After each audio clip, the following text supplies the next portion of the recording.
உலகத்தில் பூவெல்லாம் உன் போல அழகில்ல, நானும் உன் அம்மாவும் பண்ணாத தவமில்ல.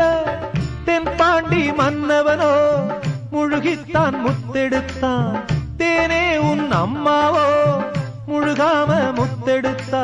கண்ணே தெய்வம் கண்டேன் உந்தன் கண்ணே சந்நிதி, ஓ முத்தம் பட்டு எச்சில் பட்டா கொஞ்சம் நிம்மதி.